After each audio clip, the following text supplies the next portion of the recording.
ستاره تقوی و اشتراکی از همه خوردی دوری مکتبی آزمون جمهوریوی شاهنامه‌خوانی در ناحیه وسه در صنف سیوم تحصیل دارد.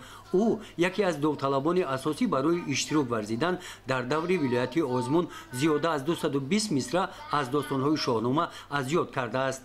در اشتراک در آزمون‌ها موفقیت‌های او کلان است. ستاره غالب دوری ناحیوی و داوطلب دوری ولایتی آزمون جمهوریوی فروغ صبح دانایی کتاب است میباشد.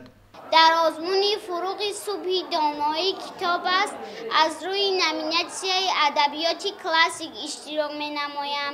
من از روی نظامنامه 102 غزل، 128 رباعی و 2 بیتی، 160 بیت داستان و مثنوی، 105 بیت قصیده، 100 بیت دیگر نوع‌های شعری از جمله قطعه، مخمس، مصمد، مثلث، مستزاد، ترکیباً و ترجیباً را از بر نمودم. از داستان‌های شاهنامه 248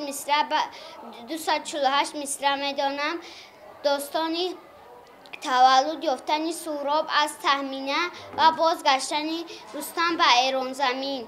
بهاری دل افروز پژمرده شد، دلش با غم و رنج بسپرده شد.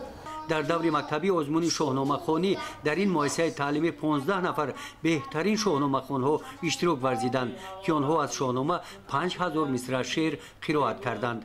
گزارش خواجه نظریف خدای نظر ظهروف از ناحیه وسه برای برنامه اطلاعاتی نوید.